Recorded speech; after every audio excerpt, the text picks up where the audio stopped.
Con lo cual, lo que hemos hablado es que, un poco lo que les dije la vez pasada, que el objetivo de muchos de los prácticos es que ustedes los hagan solo porque es un seguimiento de los artículos de la ley y que utilicen la clase práctica para sacarse las dudas. Vieron que en el A24 están subidas las soluciones.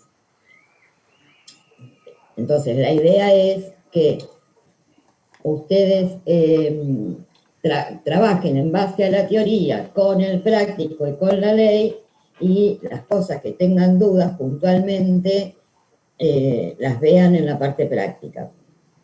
Les digo porque, bueno, ya este jueves es feriado, o sea que tampoco van a poder ver la parte práctica, y ya hemos definido unos cuantos prácticos para que vayan viendo ustedes solos, que yo a medida que voy dando las teorías les voy a ir diciendo cuáles pueden y cuáles no hacer solos. Y algunos que vamos a sacar de esta primera parte para poder llegar a la liquidación de una persona humana. Bueno, dicho esto, vieron que, habíamos visto todo el aspecto objetivo del impuesto, habíamos visto toda la parte temporal con todo el concepto de residencia y de fuente argentina y fuente extranjera, y nos faltaría ver todo el aspecto subjetivo y el aspecto temporal del impuesto. Cuando hablamos del aspecto subjetivo, ¿qué nos referimos? A aquellos que van a ser los sujetos de la obligación tributaria, es decir, aquellos en los que recae cada uno de los hechos que hemos analizado hasta ahora. Yo les voy a compartir una pantalla, vamos a ver si podemos para desarrollar este tema.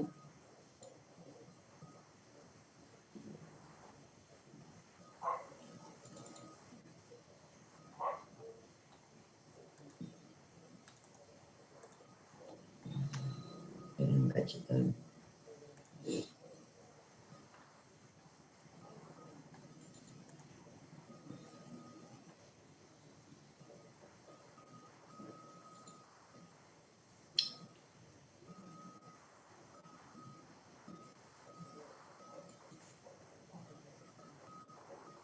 Bueno, ¿alcanzan a ver bien ahí? Sí, profesora, se ve muy bien. Sí. Bueno, perfecto. Entonces, recuerden que cuando nosotros vimos ahí en el artículo 1 de la ley, ¿qué nos decía? Que todas las ganancias obtenidas por las personas humanas, por las sucesiones indivisas y por las demás personas jurídicas o demás entes que mencionaba la ley van a estar alcanzados por el tributo. Así que esos son los tres grupos básicamente que tenemos de sujetos. Con un caso particular que eran los beneficiarios del exterior. Recuerdan ustedes que dijimos que todos aquellos sujetos no residentes que perciben rentas de fuente argentina, la forma de tributar es a través de una retención en la fuente, lo que llamamos retención en la fuente, es decir, que el agente pagador le va a retener el impuesto sobre esa ganancia que le está pagando. Ahora bien, ¿cuáles son las particularidades con respecto a cada uno de estos entes? Con respecto a las personas humanas, tenemos algunas situaciones como son. El caso de las personas por nacer. Vieron que nuestro Código Civil considera, más allá de todos los cuestionamientos que podamos tener, que la persona humana comienza desde la concepción. Quiere decir que si una persona por nacer, si sobre una persona por nacer se genera un hecho gravado por el impuesto, esa persona por nacer va a ser sujeto del tributo. Más allá que como obviamente es una persona por nacer y no tiene la representatividad, el padre o la madre van a ser los que van a tener que ingresar el impuesto en representación de la persona por nacer. Este es el caso, por ejemplo, supónganse que una abuela le dona un inmueble a una persona por nacer y ese inmueble está alquilado. La renta que produce ese inmueble, salvo que la donación haya dicho que el usufructo de ese inmueble lo tengan los padres, si eso no lo dice, el usufructo es de la persona por nacer. O sea que la persona por nacer es capaz de adquirir derechos y contraer obligaciones. Lo mismo pasa con los menores de edad. Acá hubo un cambio en la legislación de fondo, es decir, en el Código Civil, donde antes decía que los menores de edad, entendiendo por los menores de edad los menores de 18 años, antes decía que el usufructo de los bienes de los menores lo tenían los padres. Ahora, lo que cambió cambió en el 2015 el Código Civil.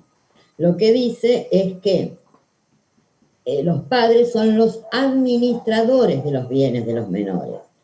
Por lo tanto, si en cabeza de un menor se generan los hechos imponibles, o sea, se genera una renta gravada, va a ser el menor el sujeto del tributo, van a tener que sacar un quit a su nombre y van a ingresar el impuesto en cabeza del menor.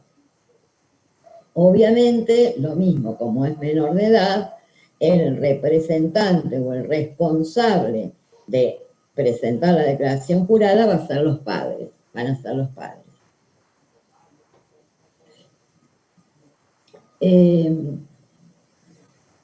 Antes era distinto, o sea, la ley de impuesto a las ganancias tenía un artículo, o sea, en concordancia con eso que el usufructo de las rentas de los menores la tenían los padres, en concordancia con eso del Código Civil, la ley de impuesto a las ganancias decía que las ganancias de los menores de edad se debían adicionar, sumar a las ganancias de los progenitores. Con la reforma del Código Civil se elimina el artículo en la ley de impuesto a las ganancias, porque no tenía sentido eso, entonces ahora queda que el menor es como cualquier otra persona humana. Un caso particular también, que está en el artículo 35 de la ley, es con respecto a la sociedad conyugal. Un poco los quiero confundir con todo esto porque el mecanismo, dado también las reformas del Código Civil y todo lo que era el tema del matrimonio igualitario, con la ley de matrimonio igualitario, también se modificó en el impuesto a las ganancias la atribución de las rentas a la sociedad conyugal. Y si ustedes van a ver el artículo 35, o sea, ¿cómo es el? Primero vamos a la legislación de fondo. El Código Civil plantea tres situaciones hoy por hoy. Esa sociedad conyugal, desde el punto de vista patrimonial, puede haber lo que se llama la comunidad de bienes, que sería como era antes, o sea, los bienes adquiridos a partir del matrimonio son bienes gananciales. Los bienes adquiridos con anterioridad al matrimonio o los recibidos por herencia o donación serían bienes propios. Y ese es el régimen de comunidad de bienes. También se puede plantear ante el matrimonio o incluso los matrimonios anteriores pueden plantear lo que llamamos la separación de bienes. O sea, cada uno tiene sus bienes, cada uno tiene su ingreso en forma independiente y se puede cambiar de un régimen a otro. Eso es la legislación de fondo. Entonces, ¿qué hace la ley de impuesto a las ganancias? Dice, bueno, muy bien, dado esa legislación de fondo, artículo 35 de la ley, si lo quieren buscar, y nos dice que cada cónyuge va a declarar las ganancias provenientes del ejercicio de su profesión, oficio, empleo, más las ganancias que producen sus bienes propios, y con respecto a lo que son los otros bienes, o sea, los bienes gananciales, van a declarar sus ganancias en proporción a lo que cada uno haya aportado para la adquisición de ese bien. y si no se puede demostrar cuánto aportó cada uno, va a ser un 50% cada uno. Concretamente, por ejemplo, supónganse que yo estoy casada, compré un inmueble junto con mi marido y sería un bien ganancial. ¿Qué pasa? Ese bien lo puedo haber comprado con mis ingresos, con los ingresos de mi marido. Supónganse que yo puse un 80% del costo del bien para su adquisición. Si ese bien me produce ganancias, por ejemplo, ese bien lo tengo alquilado, quiere decir que yo de ese alquiler voy a declarar el 80% y mi cónyuge va a declarar el otro 20%. Yo declararía los ingresos de mi profesión, porque son propios, y si tuviera algún bien, por ejemplo, que me hubiesen donado, supónganse que mi mamá me hubiese donado su casa, ese bien es un bien propio mío. Por lo tanto, si ese bien lo tengo alquilado, por decir alquilado, la ganancia que me produce es la resultante de un bien propio, por lo tanto va en cabeza, lo declaro en cabeza mía. Eso es con respecto a todo el régimen de la sociedad conyugal. ¿Les queda claro? Sí, profe. Sí. ¿Ninguna duda? Bien, sigo adelante entonces. Profesora, dijo 3 situaciones, disculpe, 3 situaciones. Una, el régimen de comunidad, la otra, separación de bienes, y la otra. Y la otra es la de la convivencia. O sea, en situaciones convivenciales que hay acuerdos que pueden ser del mismo tipo que de comunidad de bienes, o bueno, esto es lo mío, esto es lo tuyo, esto es lo que yo tenía antes. Ahí puede haber acuerdos. Perfecto. Esos son los regímenes patrimoniales dentro del Código Civil, que afectan obviamente a la declaración jurada de ganancias. Gracias. Piensen ustedes que esto de la sociedad conyugal, antes se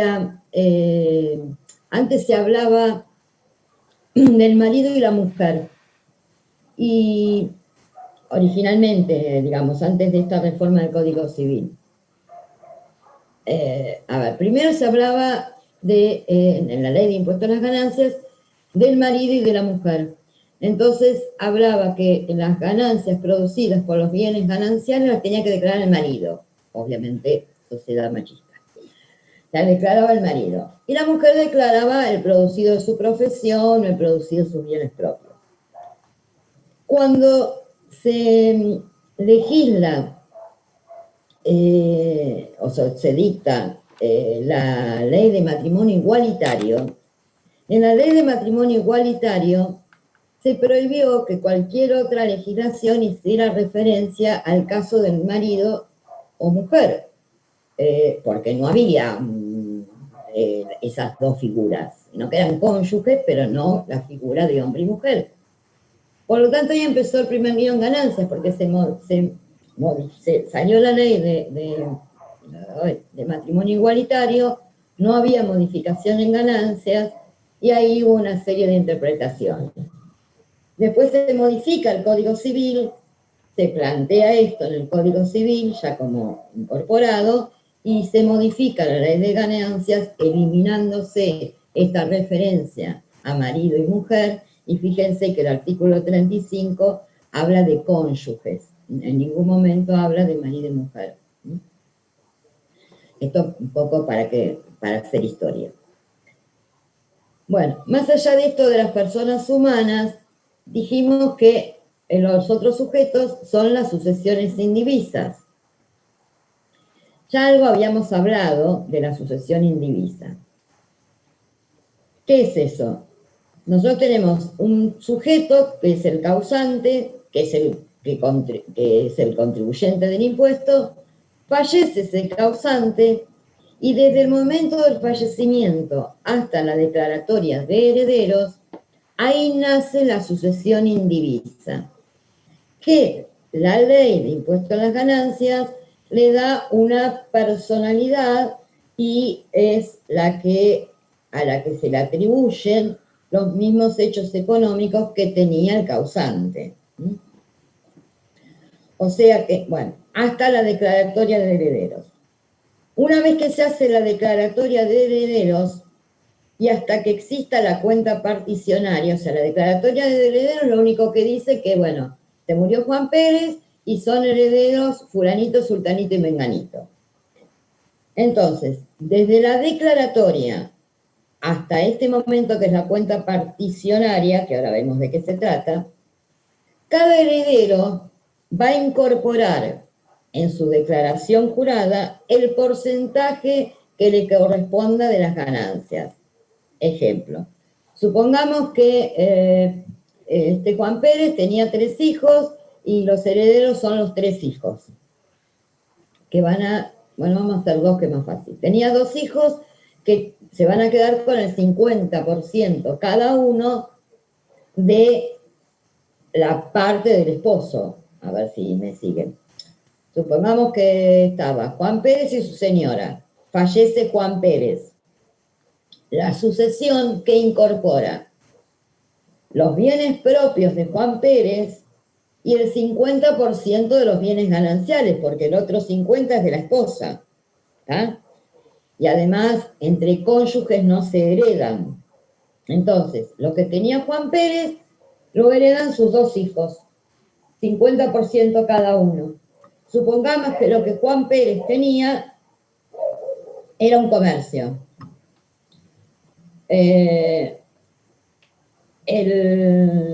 No, vamos a seguir con el inmueble. Era un inmueble que estaba alquilado. Quiere decir que el alquiler que fue percibiendo hasta que se declararon quiénes eran los herederos, van en cabeza de la sucesión indivisa. Se declaran quiénes son los herederos, estos 2 hijos. Por lo tanto, cada hijo va a incorporar el 50% de los alquileres que se perciben. Hasta que exista la cuenta particionaria. La cuenta particionaria, ¿qué es? Es donde le asignan los bienes a cada uno. Supongamos que acá había 4 inmuebles. Entonces dicen, bueno, este inmueble es del hijo A, este inmueble es del hijo B. Bien. Asignan los bienes a cada heredero. Eso es la cuenta particionaria. Entonces, cuando se asignan los bienes a cada heredero, a partir de ahí, cada heredero va a declarar las ganancias que le produzca el bien que recibió. Entonces, cada heredero incluye la ganancia de los bienes adjudicados. ¿Alguna duda? Yo no los veo, así No, que... no, esto lo habíamos también visto un poquito en la práctica, porque ya hicimos algunos ejercicios y esta parte como se trabajó bastante. Ah, ¿la trabajaron ya? ¿Ya vieron el práctico de sujetos? Claro, esta parte por lo menos la vimos y se trabajó bastante con esto. Bien, perfecto. Bueno, ¿qué nos queda ahora? Los sujetos... Pero el cónyuge, profesora, en la práctica dijimos que el cónyuge sí heredaba al causante. No. Entre cónyuges no ¿Hereda nada? No. Heredaba la parte de los bienes propios como si fuese un hijo y heredaba la parte del 50% ganancial al 50% de ella. Así dijimos en la práctica. A ver, disuelta la sociedad conyugal, o sea, se muere uno de los esposos y eso significa que se disuelve la sociedad conyugal. Por lo tanto, la disolución de la sociedad conyugal implica que es como que, si partimos las cosas en dos, del cónyuge supérstite con sus bienes, o sea, los bienes que entran en la sucesión, va a seguir declarando por el 50%, aun cuando no hubiese sido contribuyente anteriormente. Y por el otro 50% sigue la sucesión. En la sucesión de los bienes gananciales no se heredan entre socios, entre esposos. Y de los bienes propios de los bienes propios del causante, bueno, ahí sí, esperen, de los bienes propios sí se heredan entre esposos. Como un hijo, había dicho el Como un profesor. hijo. Pasa como un hijo.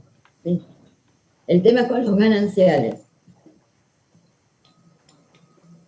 En la práctica lo importante de esto es saber asignar en cada una de las etapas cuánto es renta de cada sujeto, digamos. De Juan Pérez, de la sucesión y de cada heredero a posteriori. Bien. Profe, yo tengo una consulta. Es Sí. media pava. Pero en la parte donde dice que cara de Nada es pavo, ¿Se escucha? Ah. A ver, espera. Cuando dice que cada heredero incorpora el porcentaje de la participación en el haber hereditario, o sea, en la declaración jurada pone el porcentaje de lo que le corresponde, pero no es que eso está grabado por un impuesto todavía. O sea, hasta que no declara después en la cuenta particionaria las ganancias, todavía como que no está grabado. No, te voy a decir, de la declaratoria de herederos hasta la cuenta particionaria, suponte que vos sos la heredera y estás declarada como heredera, ya está en cuánto porcentaje te corresponde, y poner el caso que vos tengas de un inmueble el 25%. ¿Qué vas a hacer en tu declaración jurada? Vas a declarar ese inmueble, el valor de un 25%, y si ese inmueble estuviese alquilado y generara rentas, esas rentas declarás vos un 25%.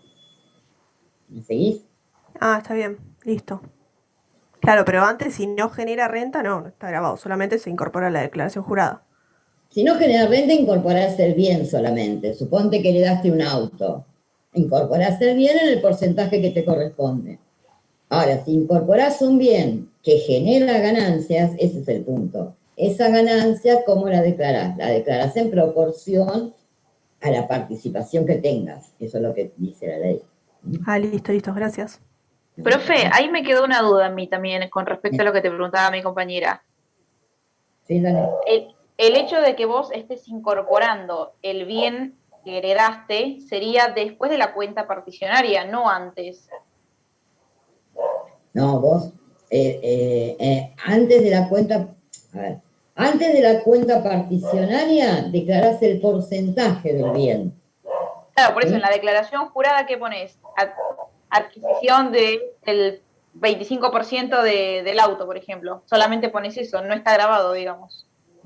No, a ver, incluso vos incorporás el auto y los bienes, todo eso que vos recibís por donación, en realidad, en principio sería una ganancia. Vos obtuviste todo eso por una donación.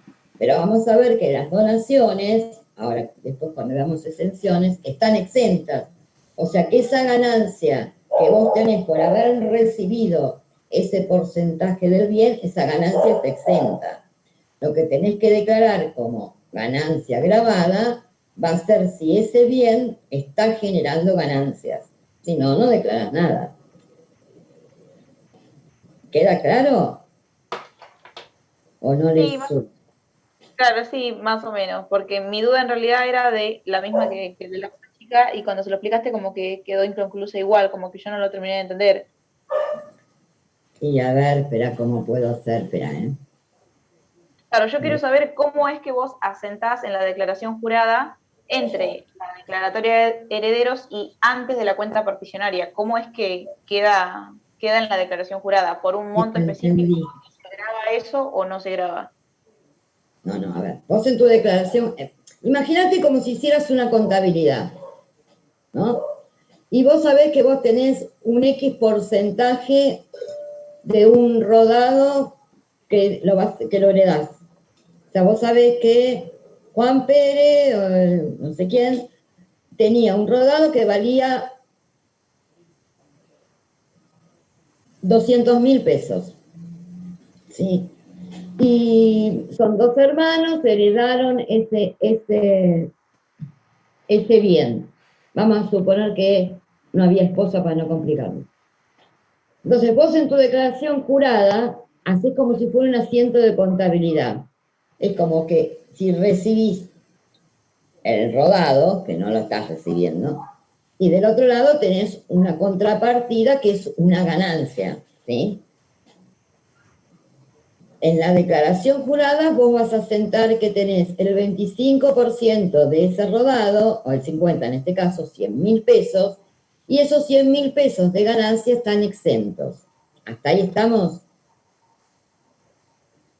Sí. Ahora, si en vez de un rodado esto fuera un bien que te generó una ganancia, ejemplo, el porcentaje de un comercio, ¿sí?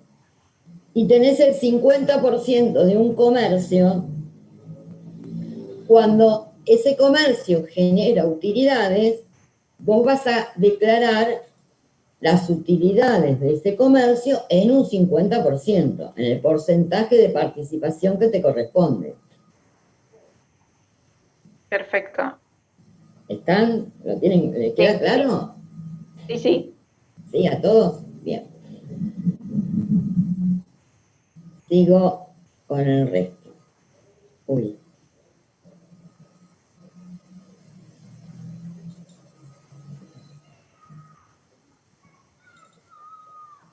Bien. El otro grupo de sujetos son las personas jurídicas y las demás sociedades o entes a los que en líneas generales nosotros llamamos sujetos empresa. Y acá vamos a distinguir tres tipos de sujetos. Los responsables del artículo 73. En el artículo 73 básicamente están todas las personas jurídicas, las sociedades anónimas, la sociedad de responsabilidad limitada, los fideicomisos, bueno, todos los sujetos que en realidad son personas jurídicas. Estos sujetos responsables del artículo 73 son los que son sujetos pasivos del tributo y sujetos pasivos de la obligación tributaria. Esto ya lo habíamos visto, pero básicamente es que esos sujetos determinan la renta y pagan el impuesto. Ejemplo, una sociedad anónima va a hacer su determinación de impuesto a las ganancias, por eso que en ella se configura el hecho imponible, y además va a ser la que tiene que pagar el impuesto.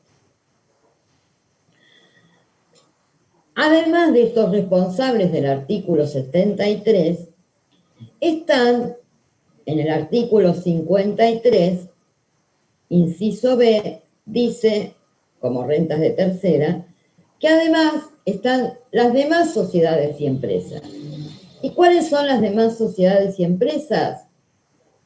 Ahí tenemos, por ejemplo, las sociedades simples, la sociedad colectiva, que no están mencionadas en el artículo 73,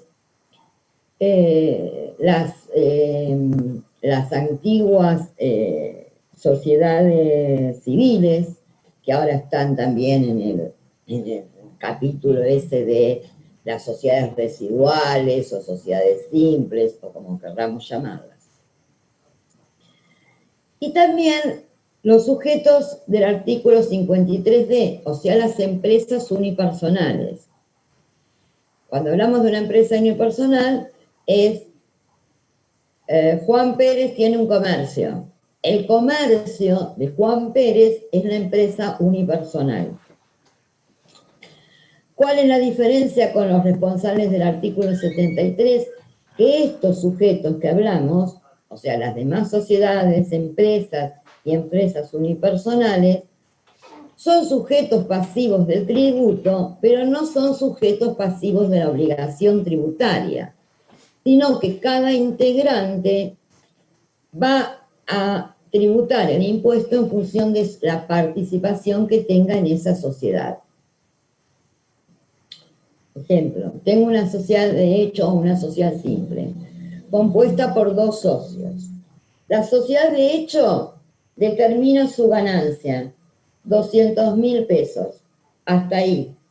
Esos 200.000 pesos los reparte entre cada socio y cada socio, socio A, socio B, incorpora en su declaración jurada personal esa ganancia como renta producida por una empresa, o sea, renta de tercera categoría.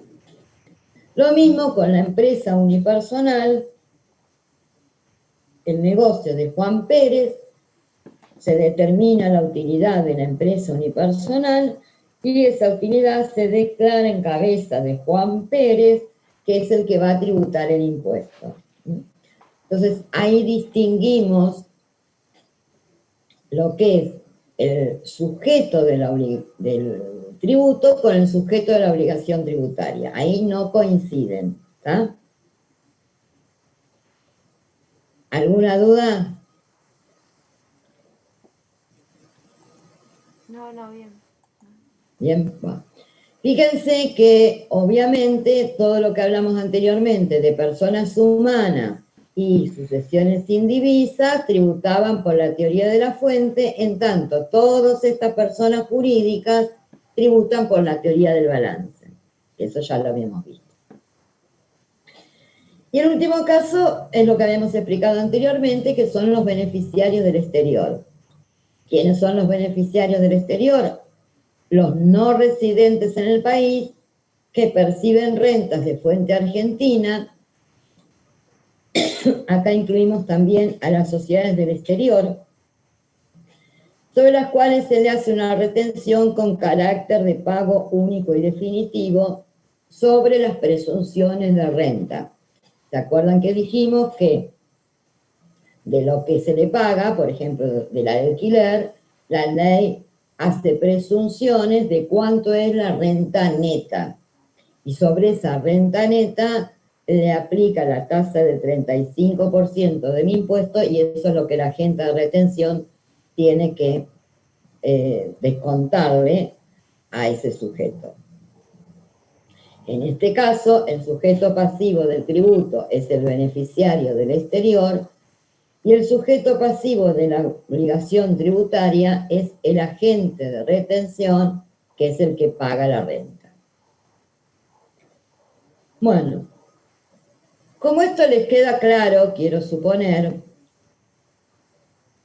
y para avanzar más rápidamente, si les parece, apliquemos esto al práctico. Veamos el práctico de sujetos. ¿O ya lo vieron? A ver, ¿ya lo vieron? Sigo adelante. El práctico 9, ¿lo vieron? Sí. Sí. Ah, bueno, bárbaro. ¿Y cuándo lo vieron? Qué adelantado ven entonces. ¿Las dos comisiones vieron todo? Es que nosotros tuvimos clase la semana pasada. Ah, acabáramos. Vimos hasta el práctico 11 inclusive. Ah, perfecto. 9, 10 y 11 y les quedó el 12 de imputación. Bárbaro. Bueno, muy bien. Planteamos el aspecto subjetivo. Vamos a analizar ahora. ¿No les quedó con lo práctico? ¿Tampoco les quedó ninguna duda de todo lo que es el aspecto subjetivo? ¿Cómo calcular de beneficiarios del exterior y todo? Bueno, bárbaro. Vamos ahora entonces a ver el otro aspecto. Recuerden, el hecho imponible tenía el aspecto objetivo, subjetivo, el espacial y nos falta el aspecto temporal. ¿Qué era el aspecto temporal? Es el momento en que nace el hecho imponible. Es el momento a partir del cual va a estar alcanzado el impuesto, va a estar alcanzado por el impuesto. Vamos a compartir otra pantalla.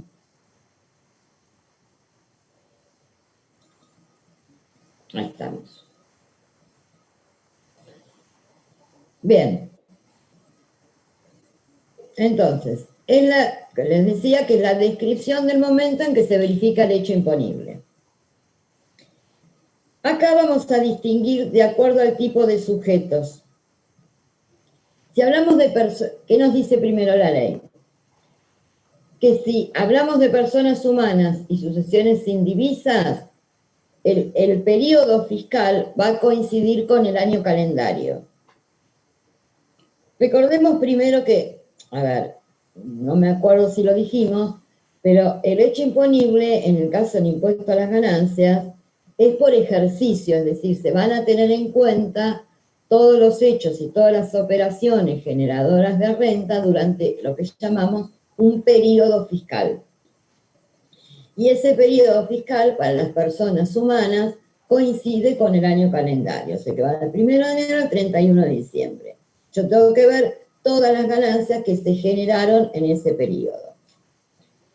En cambio, para los sujetos del artículo 73, que son las personas jurídicas y que son las que confeccionan balances, el ejercicio fiscal va a coincidir con el ejercicio comercial. ¿Qué quiere decir esto? Si yo, por ejemplo, cierro ejercicio el 30 de junio de cada año, mi ejercicio fiscal va a ser del 1 de julio de un año al 30 de junio del otro. O sea, coincide con los cierres de balance. Los demás sujetos que no son los del artículo 73, o sea, los sujetos del artículo 53 que hablábamos hoy, las demás sociedades, las empresas unipersonales, van a determinar la ganancia del ejercicio comercial anual y van a atribuir el resultado al año calendario en que termine el ejercicio comercial anual.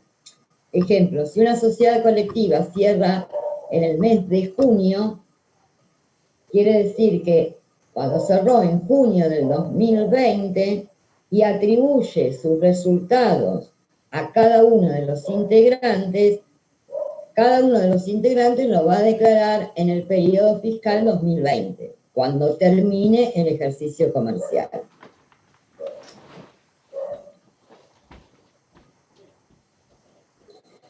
Bueno, este criterio de imputación de ingresos también es aplicable de la misma manera a los gastos. Y acá la ley distingue en básicamente dos criterios: el criterio de lo percibido y el criterio de lo devengado. Con respecto al criterio de lo devengado, la ley no lo define, sino que el concepto de devengado es el que conocemos desde el punto de vista contable, es el devengar, es el momento en que se contrae una obligación que da derecho a, que no tiene un condicionamiento. Eso es cuando un ingreso se devengó o un gasto se devengó. En cambio, si la ley define el criterio de lo percibido y dice que percibir es cuando se cobre o se abone en efectivo, o sea, la percepción real, o cuando se acredite en cuenta, o cuando, con la autorización del deudor, se ha reinvertido, acumulado, capitalizado, que estas serían criterio de lo percibido presunto, digamos, o sea, no hay un efectivo cobro. Ahora bien, estos dos métodos, ¿qué me dicen? El método de lo percibido lo va a aplicar a las rentas de primera y tercera, y el de devengado a segunda y cuarta. Para acordarnos de esto, arrancamos diciendo que primera devengado, puse al revés, chicos. Este cuadro está al revés.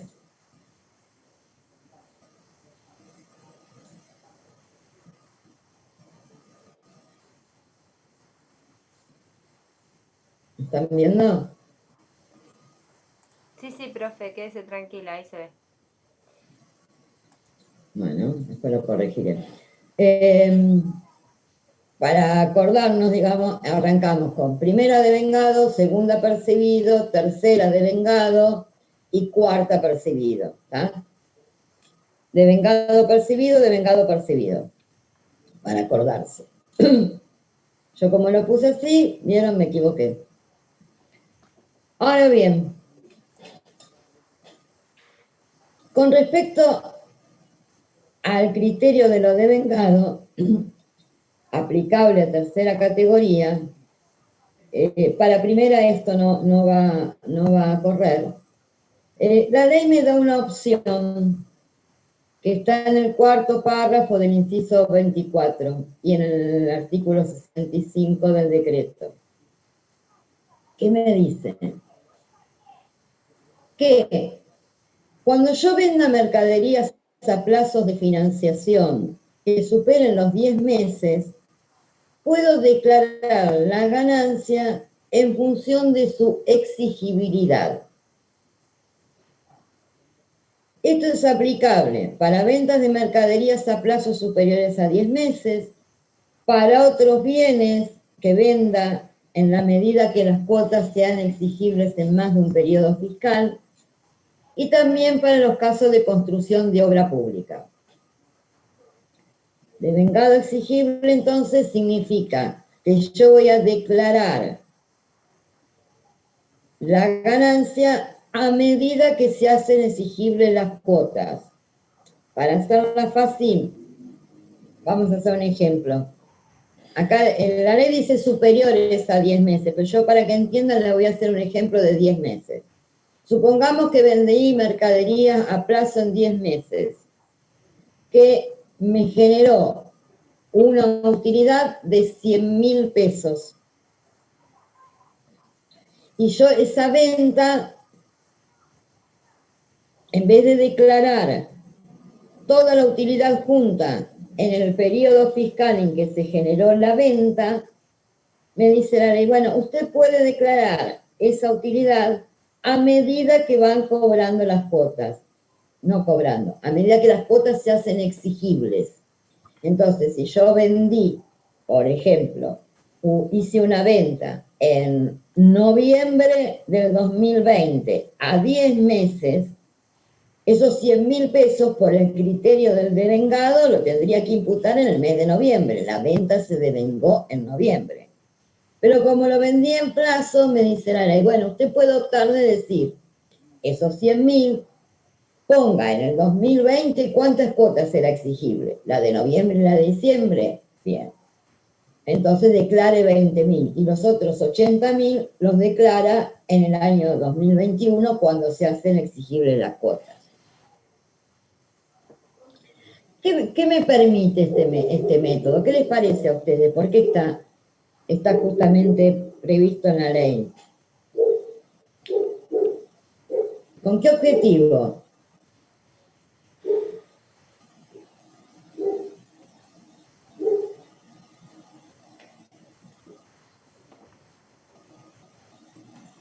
En la práctica habíamos visto algo, esto de que, por ejemplo, se podía tributar en parte a lo devengado o en parte a lo percibido. Vos podías determinadas cosas, ahora no las recuerdo bien, hasta ahora estoy un poco cansada, pero se podían hacer por el devengado. Esta que está acá.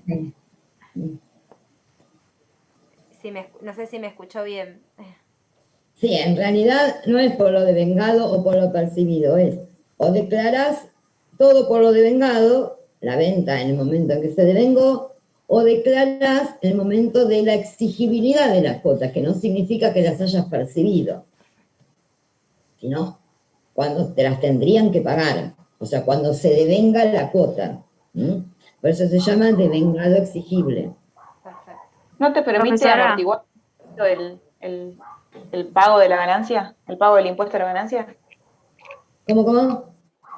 ¿No te permite amortiguar, o sea, que sea más leve el pago de la ganancia? Porque no es lo mismo pagar un impuesto a la ganancia de 100.000 que ir pagando de a 10.000 en distintos meses, en distintos años, a medida que sea exigible la cuota. Tal cual. Es para eso. Es para, digamos, en las ventas de bienes a plazo se permita ir pagando el impuesto a medida que se hacen exigibles las cuotas. Por eso muchas empresas se financian, no solo por esto, sino por incluso a veces por los intereses de financiación. Y además van a ver que adoptado un mecanismo, si yo elijo pagar por devengado exigible, todas las ventas a plazo que hago tengo que aplicar el criterio. Ahora bien, con respecto al criterio de lo percibido, la ley me plantea algunas excepciones, o sea, que si bien deberían declararse por lo percibido, me da otra opción.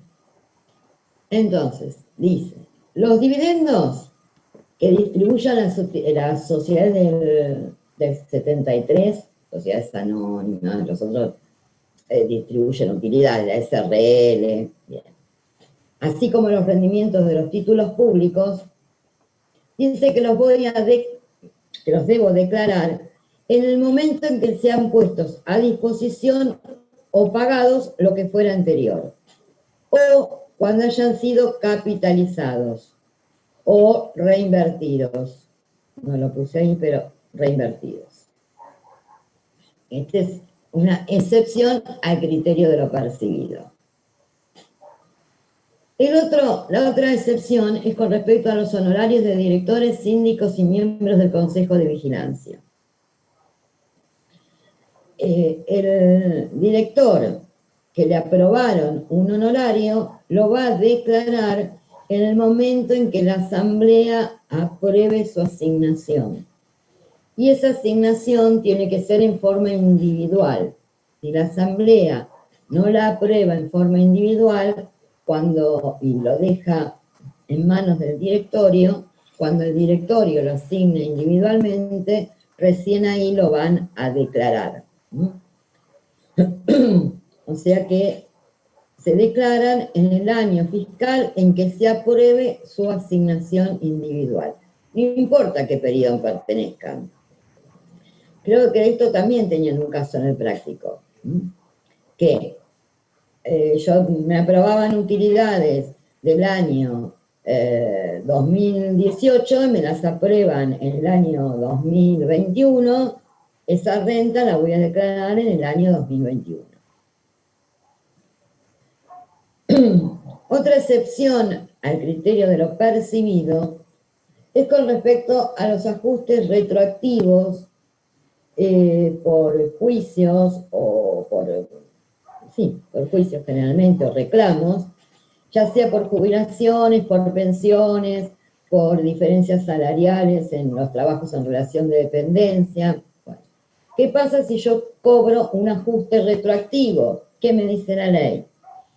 En principio es una ganancia de cuarta categoría que debería declararla por el criterio de lo percibido. No obstante, yo le doy la opción que usted lo declare en función de su devengamiento. Entonces, si esto eran retroactivos, me los pagan ahora en el 2000, me los pagaron en el 2020, pero correspondían al año 2016, 17, 18, yo tengo la opción de declararlos todos en el 2020, en el momento de la percepción, o imputarlos a esos años anteriores, rectificando esas declaraciones juradas y agregando estas rentas. Esta opción que me permite la ley, me dice, bueno, bárbaro, yo le permito hacer eso, pero usted va a perder el tiempo ganado de prescripción. ¿Qué significa eso? Las deudas con el fisco, así como cualquier otra deuda en el plano civil, pero en el plano impositivo, prescriben quiere decir que el fisco ya no me las puede reclamar. Prescriben después de los 5 años, contados a partir del 1 de enero del año siguiente al del vencimiento, que se hace en 6 años. Después lo van a ver bien en procedimiento. Entonces, ¿qué me dice? Si usted ya viene una deuda del año 2017, estamos en el 2020, ya se ganó 3 años de prescripción. Si usted va a rectificar y hacer uso de esta opción, esos 3 años lo pierde. Yo empiezo a contar de vuelta. Ahora, ¿por qué me permiten esta opción? Un poco por lo que hablamos hoy del devengado exigible. Si yo incorporo toda la renta esa en un ejercicio, como la escala del impuesto a las ganancias es progresiva, por ahí el impuesto que tengo que pagar es mucho mayor que si lo reparto en los distintos años, donde por ahí estoy en una escala de impuesto más baja. Otra excepción al criterio de lo percibido son las diferencias de impuestos que surjan por ajustes que me haga el fisco. ¿Qué me dice la ley ahí? Esas diferencias impositivas las voy a tener que declarar cuando fuesen exigibles o cuando se paguen, de acuerdo al método aplicado por el contribuyente. Es decir, si estoy con un contribuyente de tercera categoría, lo voy a declarar cuando esa deuda se haga exigible. Si estoy con un contribuyente de cuarta, que es por lo percibido, va a ser en el momento en que se pague.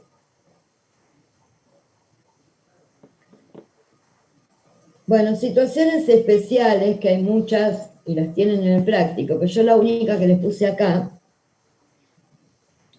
es las ganancias del causante, en el caso del fallecimiento, cuando un sujeto venía declarando sus rentas por el sistema de lo percibido y tiene rentas que estaban devengadas pero no percibidas, también la ley le da la opción a los herederos o a los que correspondan en la etapa de la sucesión a declararlo en la declaración jurada del causante o en las etapas en que se haya percibido. Esto es lo mismo que decíamos recién, para mitigar el costo impositivo. Supónganse que se muere un abogado que tenía que cobrar un juicio millonario y se muere. Lo cobran los herederos. Entonces, los herederos que dicen, bueno, o lo declaramos cada uno de nosotros en el momento de la percepción, o nos vamos para atrás y se lo declaramos al causante en el momento en que se devengó ese honorario, y todo eso dependerá de cuál es la situación del causante. Es decir, por el causante ese año no tuvo ningún ingreso y me conviene incorporarlo en la declaración jurada del causante y no en la declaración jurada de los herederos. Estas son las cuestiones impositivas que ustedes tendrán que evaluar frente a un caso concreto que deba convenir más al contribuyente. Y a estas cosas son las que hablamos la vez pasada de como un mecanismo de elusión, que es minimizar el costo impositivo a través de las herramientas que me da la ley. Una de ellas es esta. La otra puede ser si tengo un ajuste retroactivo de sueldos, si vendo mercaderías a plazo, poder ver la posibilidad de usar el devengado exigible. Bueno, estas son las cosas que ustedes tienen que evaluar para un contribuyente. Creo que acá también vieron, dentro del tema de imputación de la renta, el caso de las empresas constructoras, que cómo declaran su renta las empresas constructoras, que yo lo voy a dejar ese tema para la segunda parte cuando veamos todo el tema de personas jurídicas. Bien. ¿Este práctico de imputación también lo vieron?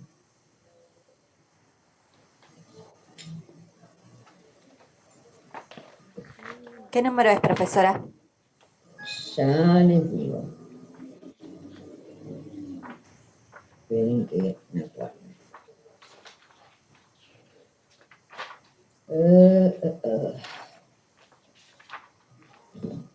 Lo anoté y ahora no sé dónde lo anoté. No, porque es el 12 y el 12 no lo vimos. No, porque vio que si bien nos dieron clase, creo que no fue tan larga, no me acuerdo, pero estoy un poco confundida. El 12 no lo vimos. ¿No lo vieron el 12? No. Bueno, Vimos solo 2 prácticos el jueves pasado y tenemos que hacer del 12 al 15 para el próximo jueves, digamos. Del 12 al 15, Sí, debemos hacerlo solos porque si no, no llegamos y consultar solo las dudas. exactamente. Eso que les llegó hoy, porque ahora, Sí, hoy o ayer, no me acuerdo. sí, porque cambiaron cambiamos el cronograma. ¿Dónde lo puse yo? A ver. Al 15, dicen, Sí, de 12 al 15 tenemos que hacerlos. del 12 al 15 tienen que hacerlo solos. Perfecto.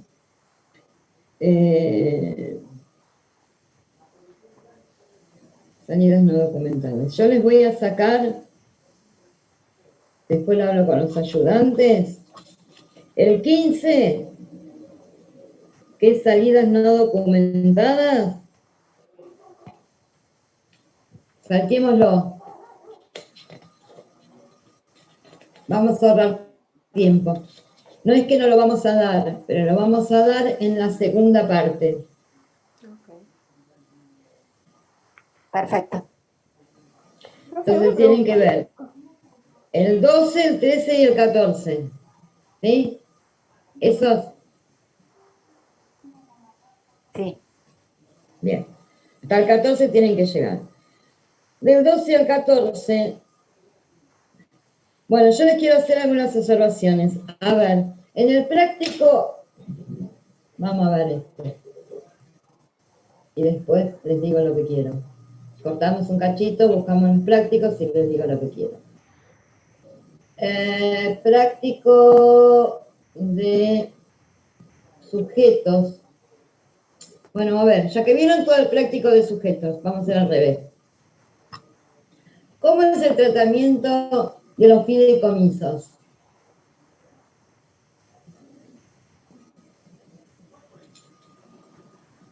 A ver, pensemos, bueno, vamos a hacer esto. Se los dejo. Bien. Tratamiento de los fideicomisos. Punto número 1. Que seguro ahí no lo tienen claro. ¿Qué otra cosa vi que seguro no tienen claro? A ver.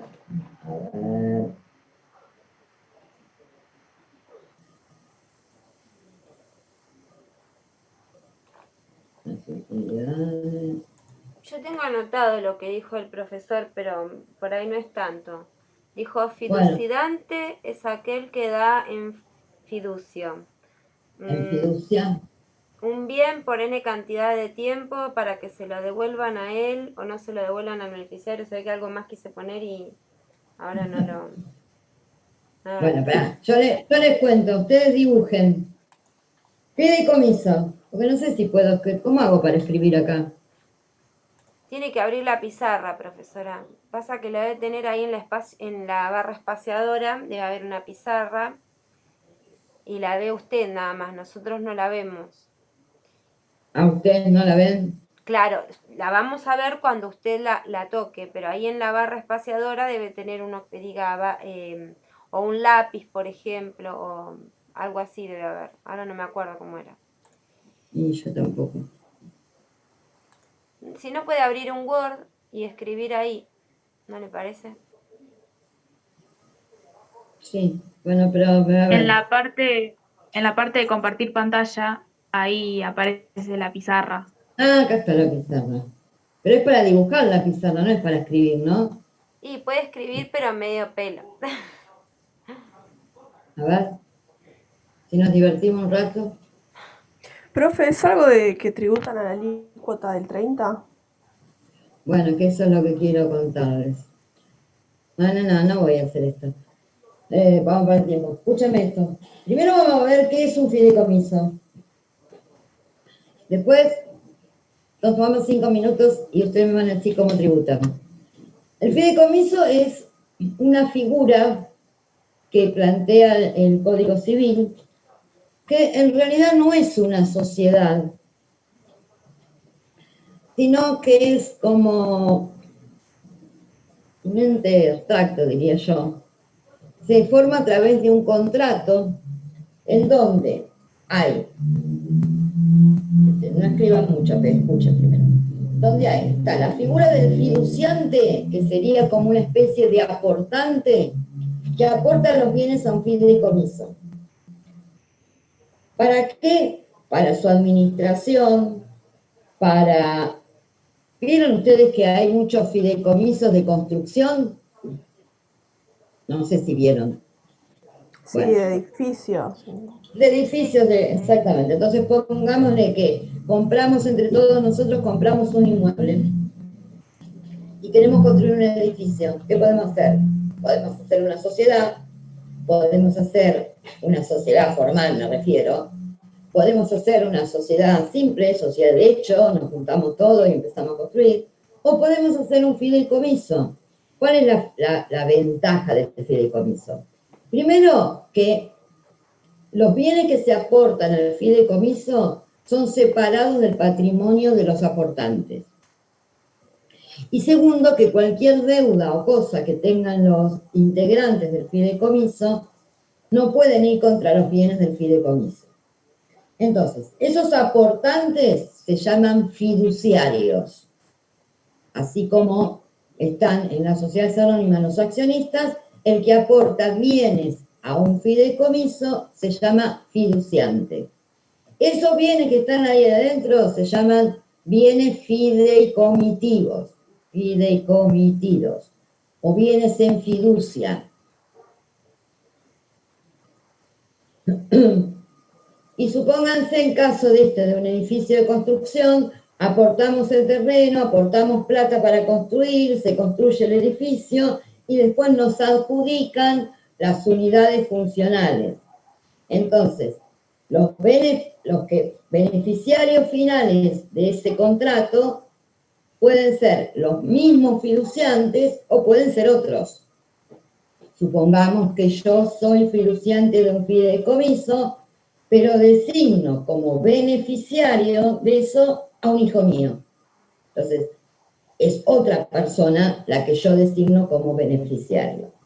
También se hace esto, por ejemplo, tengo muchas propiedades y para que alguien me las administre, en vez de hacer una sociedad, las pongo en un fideicomiso, aporto los bienes a un fideicomiso, están separados de mi patrimonio personal, o sea que cualquier cosa que a mí me pase, llámese un juicio, un reclamo, no me pueden tocar los bienes que están en el fideicomiso. Entonces yo soy la fiduciante, bueno, uno solo no puede ser, pero el fiduciante, yo misma soy la beneficiaria, pago un fideicomiso por 30 años para que me administren las propiedades. Al cabo de 30 años, las propiedades vuelven otra vez a mi patrimonio. Y mientras tanto voy recibiendo las utilidades que son, por ejemplo, los alquileres de esas propiedades. En ese fideicomiso tiene que haber alguien que lo administre. Ese se llama fiduciario. Entonces tengo el fideicomiso, el aportante es el fiduciante, el que le entrega los bienes es el beneficiario y administra un fiduciario. Bueno, ahora el punto es, ¿quién tributa impuesto a las ganancias por las ganancias que obtenga un fideicomiso? Yo me tomo 5 minutos, ustedes investigan eso y buscan el práctico de imputación, que cuál dijimos que era el 12.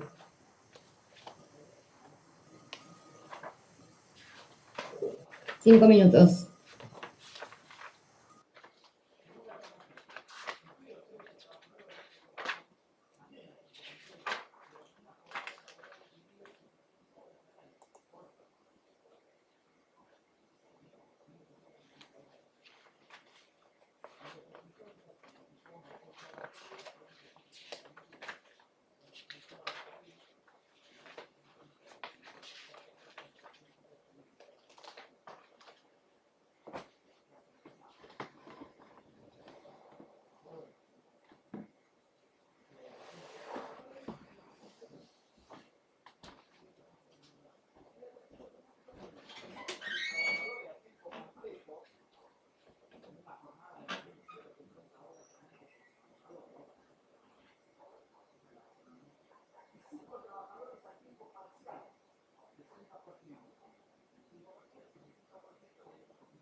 Hola, ¿me escuchan?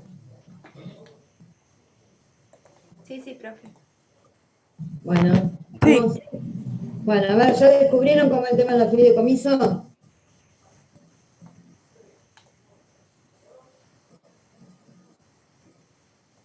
tributa? ¿El fideicomiso? Algo así, ¿El el beneficiario, si vive en el país.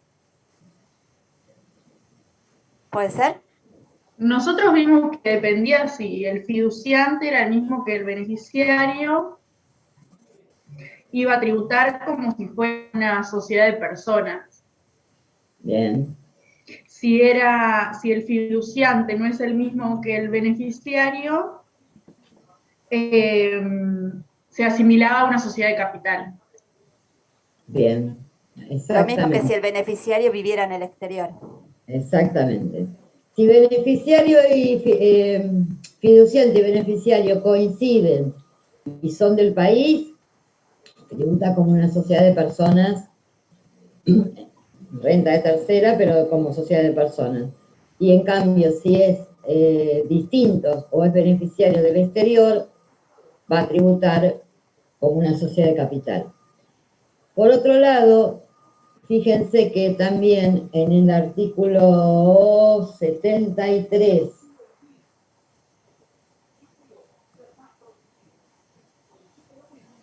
esperen que lo encuentre, en el punto 8, le da la opción a tanto los fideicomisos estos que decimos que coinciden, como a las demás sociedades del 53, les da la opción a que si confeccionan balances pueden aportar como, tributar como sociedades de capital. Eso está en el punto 8 del artículo 73.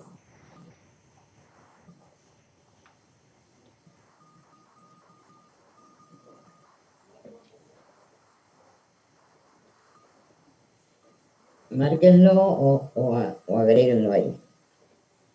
¿Cuál es el artículo, profe? El artículo 73.8 le da la opción a las demás sociedades del 53 y a estos fideicomisos que decimos que coinciden, que si llevan registraciones contables, tributen como sociedades de capital. Y esa opción la tienen que mantener durante 5 ejercicios.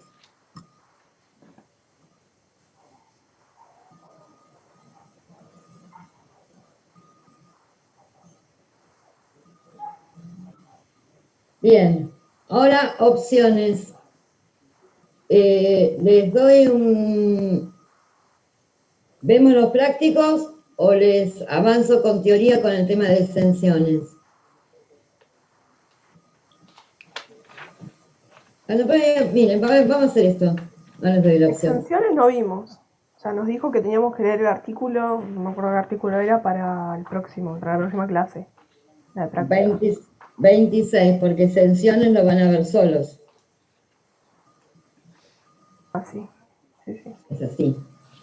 Bueno, yo de exenciones le voy a decir muy poco. A ver.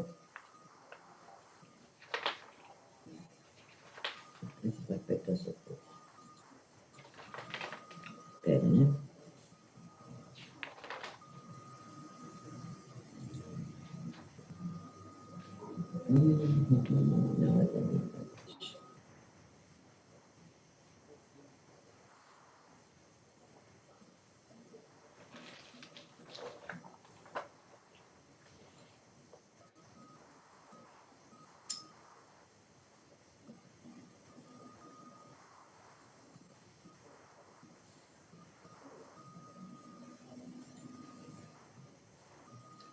No, aguántenme un cachito.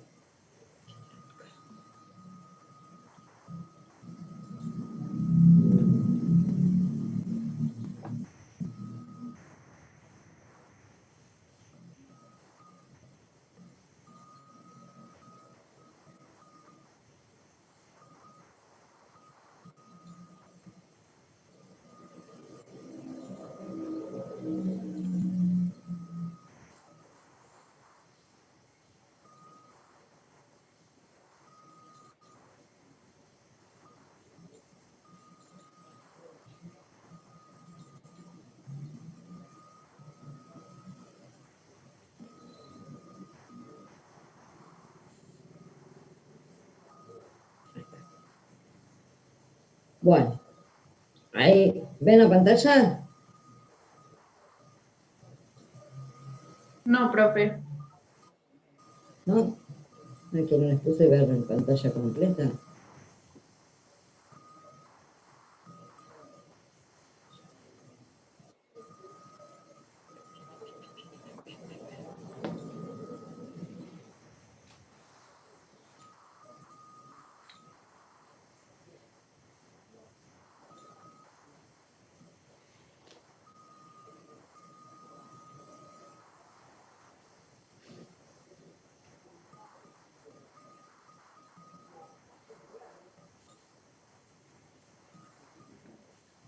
¿Ahí tampoco? No estás compartiendo. No estoy compartiendo la pantalla, decís. Veamos.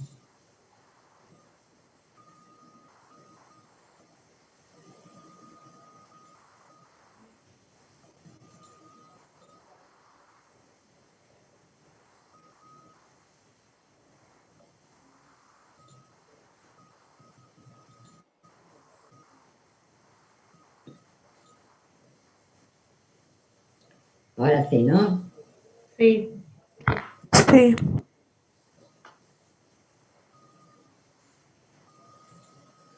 Bueno. Todo lo que es exenciones está en el artículo 26. Si ustedes lo ven, tiene un montón de incisos. Habíamos dicho que las exenciones son aquellas situaciones en las que se había configurado el hecho imponible, pero que la ley las exime o les perdona, les condona que nazca la obligación tributaria. Esas exenciones las podemos clasificar según sean, bueno, evidentemente acá me quedo incompleto, sean objetivas o subjetivas. ¿Qué va a ser esto? Objetivas o subjetivas va a ser en función de si lo que eximo es al sujeto o lo que eximo es el hecho imponible. También hay algunas exenciones que son mixtas, que eximen a determinados sujetos por determinados hechos. Entonces ahí decimos que es una exención mixta. También las hay permanentes o transitorias. Permanentes cuando eximen siempre y transitorias cuando dicen, bueno, lo eximo por un tiempo determinado. Condicionales o absolutas van a ser aquellas que están sujetas a alguna condición o simplemente no tienen condición alguna. Y totales o parciales cuando me exime totalmente la ganancia o parte de la ganancia. Por ejemplo, los derechos de autor van a ver que tienen un límite. Hasta 10.000 pesos están exentos, lo que exceda de 10.000 pesos va a estar grabado. Por lo tanto, sería una exención de tipo parcial. Y objetiva porque lo que exime es el derecho de autor, el hecho, no al sujeto. Y una cosa que, bueno, acá quedó todo incompleto, yo después se los voy a subir a la página bien. Una cosa que tienen que distinguir es entre la exención y la exclusión. La exención es como dijimos, el hecho primero se genera hasta dentro del objeto y la ley dice, de esta parte no tenés que tributar el impuesto. En cambio, la exclusión de objeto es aquello que directamente no está alcanzado por el impuesto, no está dentro del objeto del impuesto. Esas son las ganancias no grabadas o excluidas, distintas a las ganancias exentas. Ahora bien, ese artículo 26, les decía que tiene un montón de incisos, que van a ver que en el práctico se le plantean cada uno de los casos siguiendo cada uno de los artículos de la ley. Una de las cuestiones que hay como, digamos, especiales, ¿no? O yo les diría que tienen una evolución distinta, es todo el tema de los intereses. Primero les quiero comentar esto, para que tengan una idea, después lo vamos a ver en profundidad. Todo lo que nosotros hablamos de las rentas de personas humanas que cumplen con el criterio de la fuente, se declaran en el impuesto de forma global, es decir, el impuesto, si bien lo distingue entre categorías, van a ver que después sumamos todas las categorías para determinar el impuesto. Salvo lo que están en el inciso cuarto y quinto de la ley, que son, recuerden, eran todo lo que era renta financiera y todo lo que era venta de inmuebles. Esos tributan por impuestos cedulares. Con respecto a los intereses, hubo una evolución en el tiempo. Hasta antes de la ley 27430, o sea, hasta antes del 2018, los intereses, fundamentalmente los intereses de plazo fijo, estaban exentos. A partir de la ley 27430, a partir del 1 de enero del 2018, los intereses pasaron a estar grabados, pero por un impuesto cedular, o sea, separado de esta liquidación global.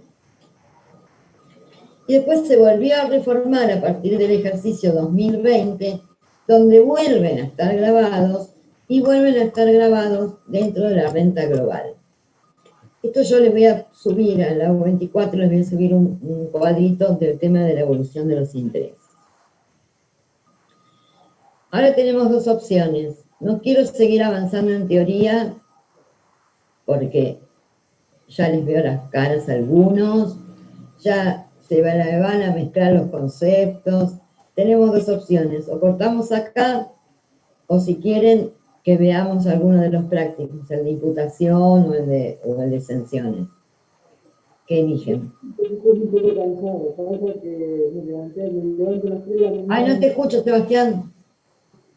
Disculpe si parece que estoy cansado, porque me levanto a las 3 de la mañana todos los días y no es más. Ay, no entendí. No sé, pasa lo siguiente, me cambiaron de trabajo y me estoy levantando a las 3 de la mañana todos los días.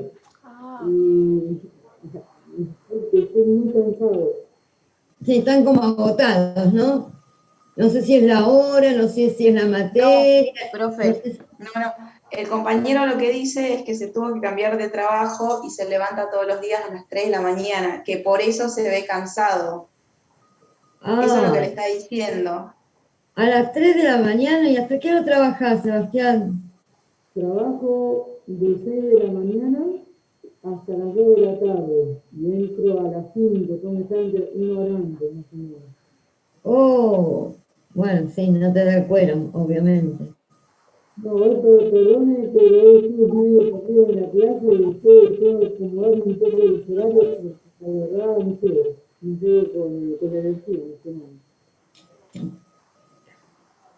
Bueno, no, aparte, estas clases así virtuales se agotan más que las clases presenciales, no sé por qué. Si es porque uno está prestando atención a la pantalla, si es algo nos pasa a todos. Bueno, a ver, si quieren, digamos, yo sí que les ofrecía, si quería que les ayudara en la parte práctica, pero realmente no hay mucha, en el práctico 12 de imputación y el práctico 14 no hay mucha historia. El 15 lo dejamos, ya les dije, y el 13 es de quebrantos, traten de hacerlo, y si no lo ven con los ayudantes, me parece, que va a ser más fácil. ¿Les parece o quieren seguir? Yo no tengo problema, Sí, profe, está bien. ¿Sí? Bueno, igual tienen mi mail, así que cualquier duda nos preguntan. Yo no sé si les subo estos cuadritos, se los subo ahí a la 24 para que lo tengan y para que vayan siguiendo con la ley. Y cualquier duda que les surja me escriben al mail. No al mail de la facultad. No al mail de la facultad ese que dice Econo, al mío personal, porque de la facultad no lo miro nunca. Perfecto. Va, el personal del estudio. Pero... Bueno, gente, estudien.